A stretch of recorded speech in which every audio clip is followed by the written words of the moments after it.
Warning: this video contains potentially disturbing material that may be harmful to some viewers.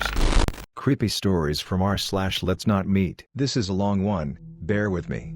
2 years ago, I was working for a company as a person who measures houses. Most people haven't heard of it. It's where you essentially have an iPad and you go to people's homes and draw up floor plans and measure rooms for carpet and hardwood flooring projects. Anyone can request one. I was 25F at the time, one of the few females that worked this position. I was actually really good at the job, so they gave me a lot of work and I usually hit between 10 to 14 houses a day, driving all over multiple towns.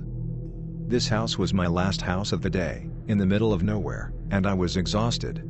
When I got there, I was incredibly annoyed because the customer wasn't home and was late for his appointment. 10 minutes later, he pulls up next to my car. He was a middle-aged man, balding, wearing a normal office job attire with a tie and everything. He seemed a bit awkward, but was apologetic and let me into his home. Upon entering, the house was unbelievably spotless and organized. Minimal furniture, and smelled like cleaning supplies. It didn't strike me as odd at first. He had 2 cats lounging in the living room. He first started acting weird as I was directed to the first bedroom. He mentioned, "Wow, my cats love you. They don't take to strangers like this usually."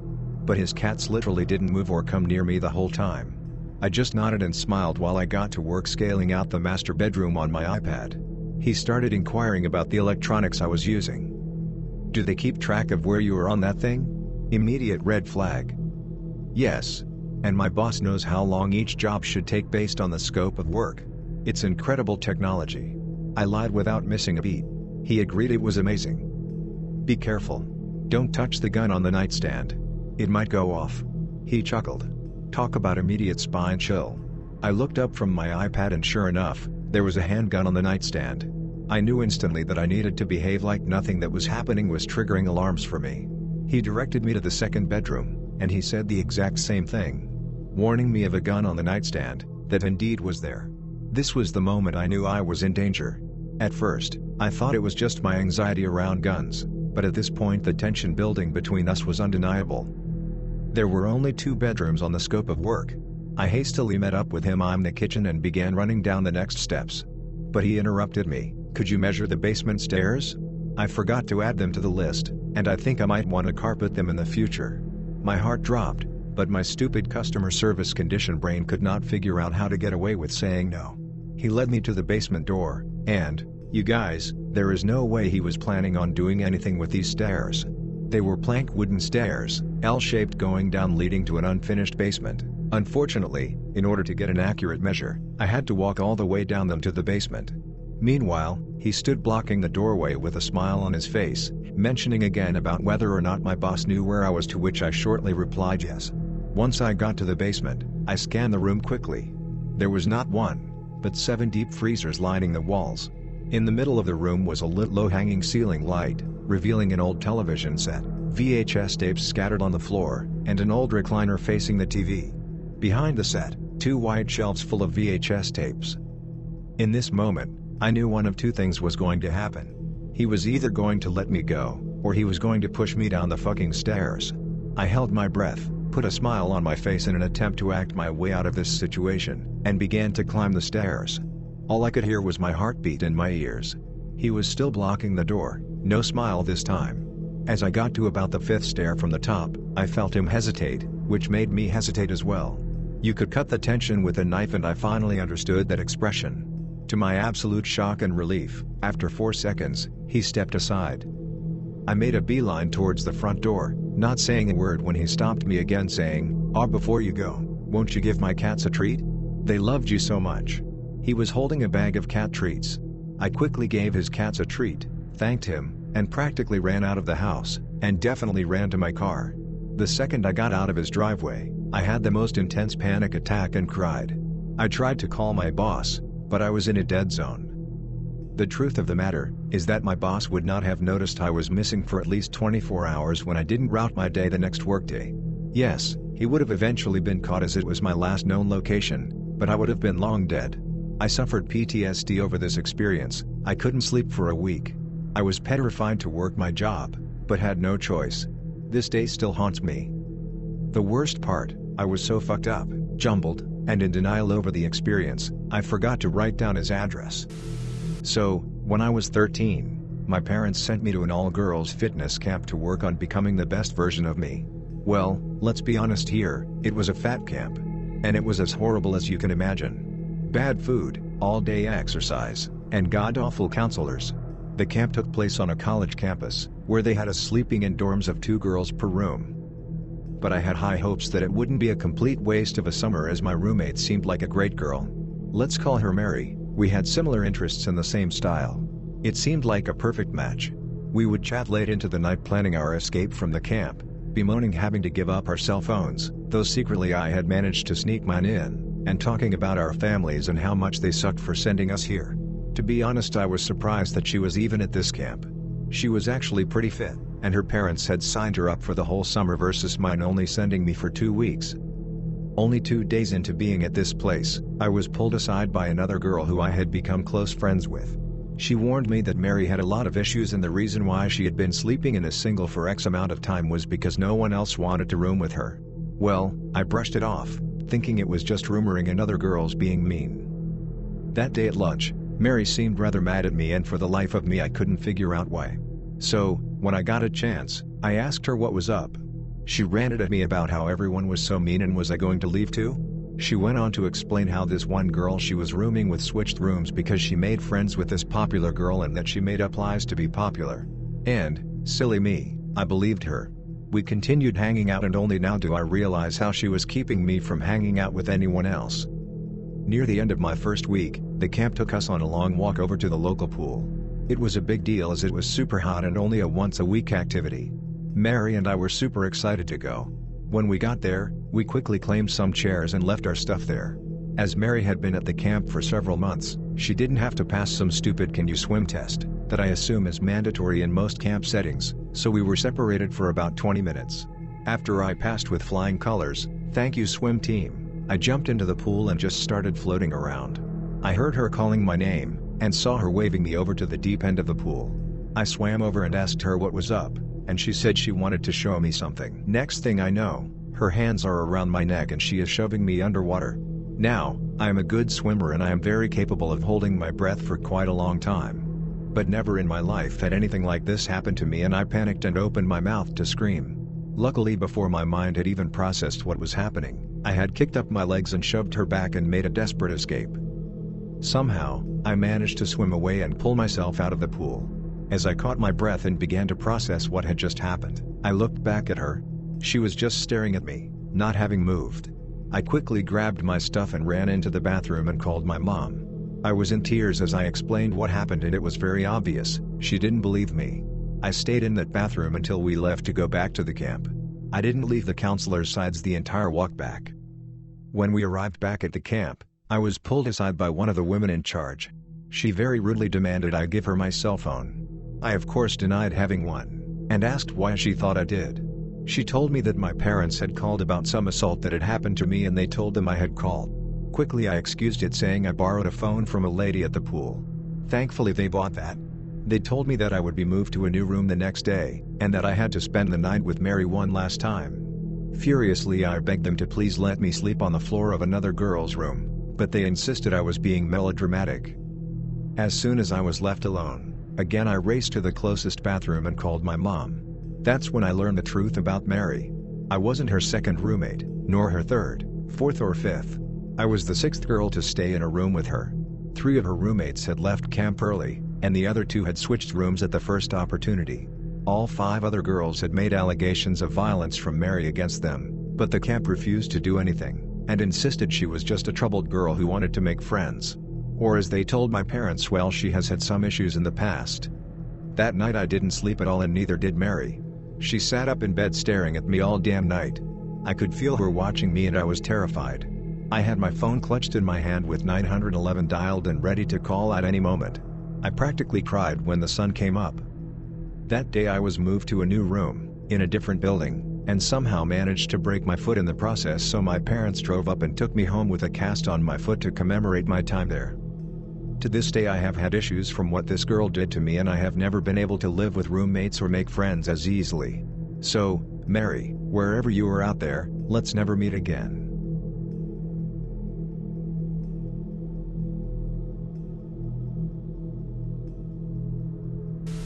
To preface this, I love to drive. Like, hours-long drives to nowhere with no destination in mind, just me, my music, and the road ahead of me. Living in Nebraska, I'd often take back roads or lonely highways cutting through the countryside to small towns and eventually cities, and I'd usually take these drives at night since there was less traffic to worry about. I've done it since I've had my license 4/5 years ago, and I've never once had any sort of issue, nor have I ever run into any trouble. That was, until a few nights ago. For reference, I'm a relatively small 22-year-old female, and as I've stated before, I often take these drives completely and utterly alone. They're a good way to clear my head when I'm stressed, upset, or overwhelmed, or for me to get a plan together to sort personal issues out. I've also done these long and lonely drives to get away from the toxicity of my household when I used to live with my parents as a means of coping with their alcoholism, though now that I've moved out and am in a much better place mentally, I don't really have the urge to get in my car and just drive anymore. However, on the night this event took place, I was feeling pretty overwhelmed, stressed, and anxious with a clusterfuck of personal issues I'd rather not get into. I felt restless and irritable around my boyfriend, couldn't focus on anything else, and decided I would take a drive to clear my head. My boyfriend was understanding and told me to be careful and to not be gone for too terribly long, since it was getting pretty late. I agreed, gave him a kiss goodbye, and left. I drove around our city for about 30 minutes, but I was still feeling on edge about everything transpiring in my personal life, so I decided to drive further north down those familiar, dark, winding one-lane highways. I kept the car at a steady 65 miles per hour, taking the turns at a slower pace in case a deer jumped out around the bend, and was just admiring the vast empty darkness of the snow-capped fields and barren trees. It was honestly a bit creepy being all alone with no cars in sight, in seemingly the middle of nowhere, the few houses miles back from the road lightless and the dead cornfields withered away and covered in the snow. It was like something out of a horror movie, and I half expected to see a ghost pop up in my rearview mirror or see someone clamber out from the patches of trees dotting the horizon. The only light came from my headlights, and even then, I still strained to see through the inky darkness of the night. By now it was just after 11, and I told myself that once I made the familiar roundabout that would either take you to a small town or back up towards the city, I would head back to the city and home. That roundabout was still maybe 15 to 25 minutes away, but other than my imagination picturing the worst, I wasn't really all that concerned. I mean, I was by myself. I didn't have any other motorists to worry about, right? Wrong. As I'm rounding another bend, I notice a vehicle with its hazards flashing maybe a quarter of a mile or something away from me. It was some sort of sedan, dark colored, and was angled to where only part of it was on the shoulder while the rest was jutted out onto the road, like they had to pull over in a hurry but didn't quite manage to do that. The driver's side door was flung wide open, and as I slowed my vehicle down and angled it towards the opposite side of the road to pass, I could make out what looked like maybe blood on the inside of the open door. I didn't see anyone on the road or in the car, and I was the only motorist in sight. Cell phone reception is spotty at best in this part of the country, but more often than not you couldn't get reception no matter how hard you prayed, which was definitely the case when I took a glance at my phone to see if I had any service. So, a lone female on the road, at night, pulling up near a vacant vehicle that looks like someone had been attacked on the inside, with no cell service. Now, I'm no dummy. I've watched countless episodes of Investigation Discovery and Criminal Minds and read far too many true crime books to know that this had bad and danger written all over it.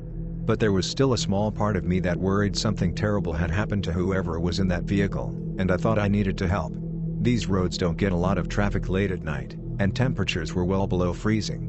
If someone were hurt or in trouble, there was no one and nothing else to help them but me. Still, I erred on the side of caution. I was still driving my car, though a bit more slowly, and as I approached the vehicle, I rolled down my passenger window a bit, shut off the music, and called out, "Hey! Anyone there? Are you okay?" I didn't hear a response. I worried they were passed out somewhere, but I wasn't about to get out and look for them. I told myself I'd call out one last time, and if I didn't hear anything I would leave, and the moment there was reception I'd call it in. And if I did hear someone, well, I'd figure out my next course of action then. So, again I shout, "Hey! What happened? Are you okay?" There was silence for a beat, and then I heard rustling in the shadows of the trees, followed by a gruff voice saying, "Yeah." I was relieved at first, and was about to say something in response or possibly even stop my car and get out, when I noticed three things nearly simultaneously, as I inched my way past the front of the sedan. I noticed there was no damage to the hood or anywhere else on the vehicle, which I found to be strange considering the blood on the inside of the door. In my rearview mirror, I caught a glance of someone coming out from behind the sedan and they were making their way towards my car, fast. The person did not have any blood on them or appeared injured in any way, wearing a mask not like a face mask for COVID or a ski mask or anything normal, but one of those masks you would see in the Purge movies, and they were holding something in their hand. I don't know what it was, I couldn't get a good look, but from its length and shape my guess was maybe a tire iron or a crowbar or something. I don't need to tell you that I slammed on the gas the moment I noticed those things and drove like a bat straight out of hell, my heart thundering in my chest and my entire body shaking. My window was still rolled down in my haste and the music was still shut off so I could very clearly hear someone, definitely a man, shouting at me, though I had no clue what they were saying. I just knew I had to get out of there immediately. I stole one last look in my rearview mirror as I drove away, mostly to see if they were getting in their sedan to follow chase or if they had stopped. The man with the weapon was still standing in the middle of the road watching me, and right before I looked away from the mirror, I saw a second man emerge from the trees that had been rustling earlier, also wearing one of those creepy masks and no trace of blood on him. I probably broke every law for speeding that night, but I wanted to get as far away from those men as possible. As soon as I made it to the roundabout, I turned towards town, parked in the Walmart parking lot that thankfully still had cars from who I assumed were workers closing up shop, and proceeded to have a full-on meltdown. When I could pull myself together, I called one of my friends, T, who was a police officer, to tell him what happened and what I should do. He was concerned for me, and after asking if I was okay, where I was, did they follow me, etc., he told me since it was out of city limits, he couldn't do much on his end, but he could get in contact with the local police/sheriff in that jurisdiction to take my statement and check it out. I agreed, thanked him, and while I waited for police to show up, I called my boyfriend. Through my hysterical sobs and panic I managed to tell him what happened not even 10 or so minutes ago. He was, as you could imagine, super freaked for my safety and wanted me to either come home immediately or drive down himself to take me home. I told him the police were on their way to take my statement so I couldn't leave and that I was okay, but I stayed on the phone with him until I saw the familiar police cruisers pulling into the lot.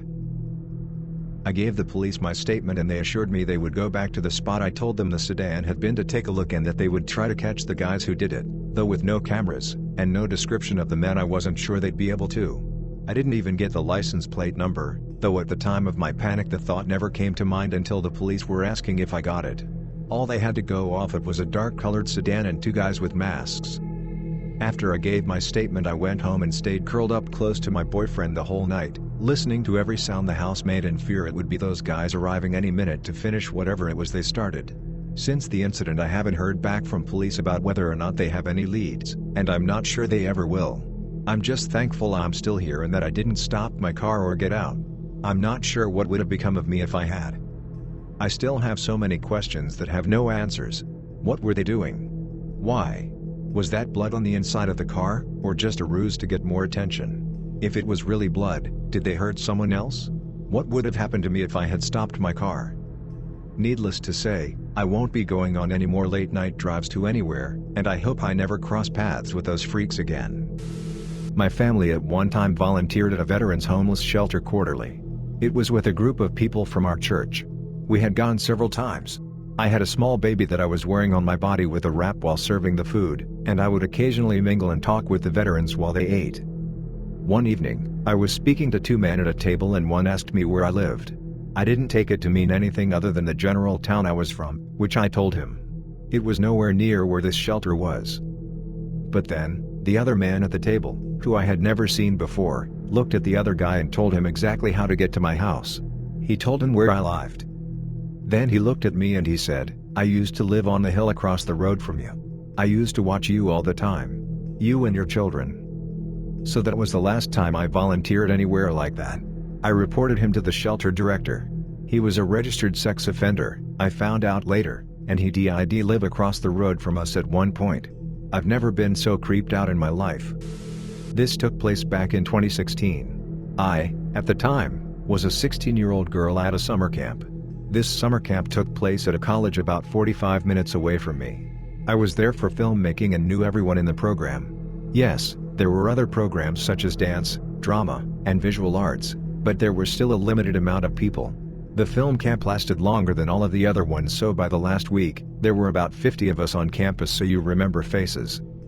There was a certain spot on campus where a lot of people would go to watch the sunset. 2 of my friends and I decided to sit out there. There were many people to begin with, so we felt comfortable. I should have mentioned this earlier, but the campus is located in the sketchier part of town and there are gates to enter from the outside. As it got darker and darker, more and more people went back to their dorms. The 3 of us stayed out even in the dark. There were street lamps and I had my camera and one friend has her laptop, so it wasn't pitch black. It was about 9:30 p.m. and a man walked in front of us. We waved and smiled as he walked by. The only thing is, I have never seen him before.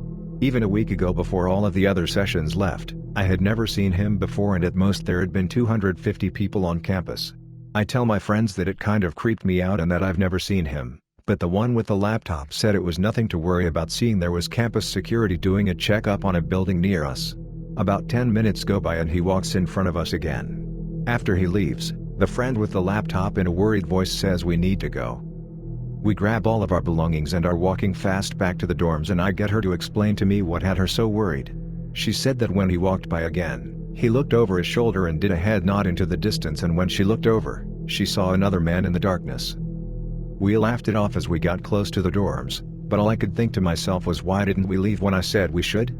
Nobody ever listens to me, even though I have great intuition. Anyways, creepy men who seemingly were planning on mugging us, let's not meet.